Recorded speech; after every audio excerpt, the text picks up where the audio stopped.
Je me réjouis de cette opportunité de vulgariser le contenu de nos travaux en équipe avec d'autres disciplines que la mienne, puisque des orthophonistes, désormais au nombre de 20 en PACA, sont formés sur les aspects développementaux des enfants bilingues. Également avec la présence de linguistes, avec la présence de personnel de crèche, des directrices de crèche. Nous avions plusieurs des élus à la petite enfance de plusieurs villes du département 04. Nous avions également des enseignants de classes monolingues et de classes bilingues.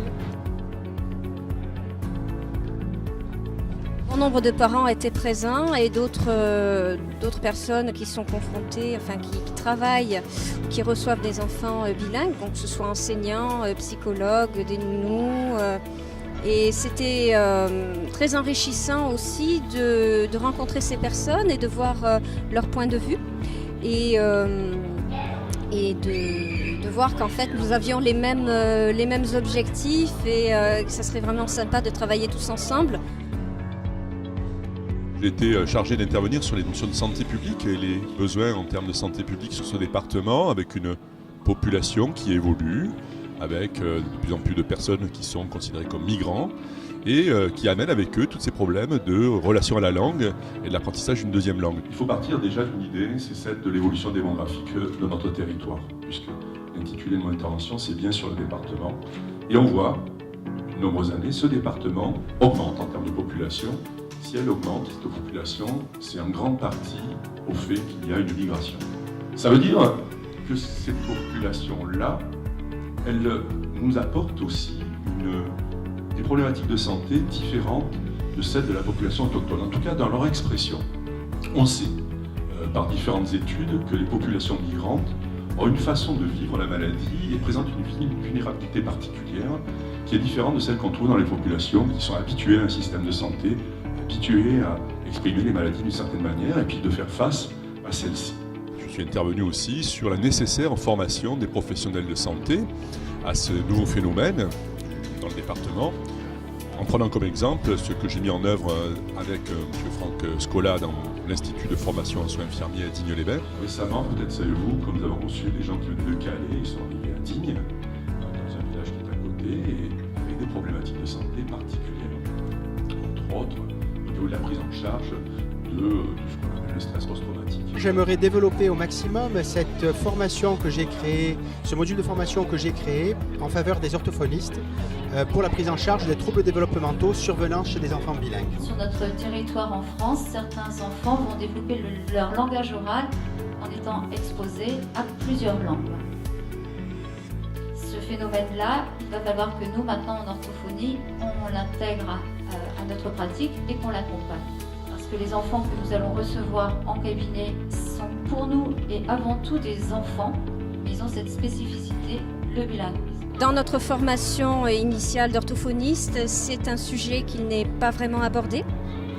Et donc ça a permis de répondre à certaines questions justement sur le bilinguisme, d'autant plus que nous recevons de plus en plus d'enfants bilingues et puis aussi d'adultes bilingues et parfois on ne sait pas du tout comment aborder les choses. La France, on l'a dit, c'est un pays monolingue, c'est la langue française qui est la langue officielle. Mais elle participe en fait à l'accueil d'un mouvement migratoire sur son territoire. Ce flux peut être d'ordre d'histoire personnelle, ça peut être aussi un flux dû à un contexte géopolitique ou socio-économique. Ainsi donc maintenant, sur notre territoire en France, certains enfants vont développer leur langage oral en étant exposés à plusieurs langues.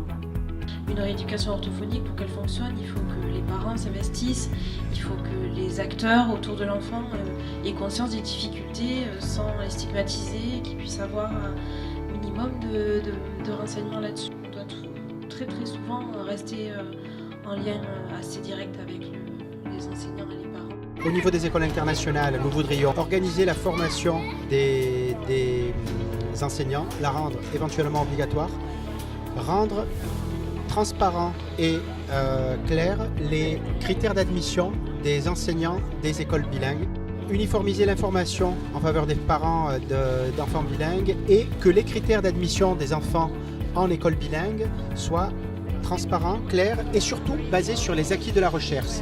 Parce que scolariser un enfant en classe bilingue, ça présente des avantages certes, mais aussi des risques. Le bilinguisme, définissons-le, c'est l'état d'une personne qui, exposée à plusieurs langues, développera des compétences linguistiques dans une des 4 habiletés suivantes. La compréhension, la parole, le fait de parler, l'écriture ou la lecture. C'est cette question du bilinguisme qui met en valeur ce qui se passe dans nos civilisations aujourd'hui. C'est-à-dire que moi je pense qu'on est un petit peu en mutation. Comme il y a le bilinguisme aujourd'hui, il y a aussi la numérisation. Enfin, je crois qu'il y a plein de choses qui changent. Ma femme est australienne et moi français. Et qu'on a une petite fille de 3 ans et demi. Donc voilà, donc on est en plein dans le sujet. Et donc, comme tout parent, on veut le meilleur pour nos enfants, donc on essaie de se renseigner le maximum pour qu'elle ait le meilleur avenir possible. With a second child on the way, it's always nice to make sure that you're doing the best possible for your children, to have a positive influence, even though it's a second language in the country of the father. So it's always just nice to make sure that you're doing the best job possible. Ce que je retiens de cette journée ou cet après-midi, c'est l'information qui permet d'exploser un certain nombre de mythes et puis l'échange très très riche en termes de questions et d'explications et de suggestions et d'expériences partagées. Et c'est ce partage aussi bien d'informations que d'expériences par l'audience qui a vraiment été le point enrichissant de cet après-midi. On remercie encore Dr Franck Scorlap d'avoir tout organisé, de nous avoir poussé à faire un bon travail. Alors, est-ce qu'il y a, voilà tout de suite, les atypies langagières, ça s'appelle une notion conceptuelle assez normative. Par normative, ça veut dire qu'il y a un jugement derrière, ça veut dire chargé d'une idée d'évaluation. Alors, ce que moi je veux savoir, avant de commencer, là vous pourriez juste lever la main, est-ce qu'il y a des locuteurs typiques dans la salle? Tout le monde est, d'une certaine manière, un locuteur atypique déjà.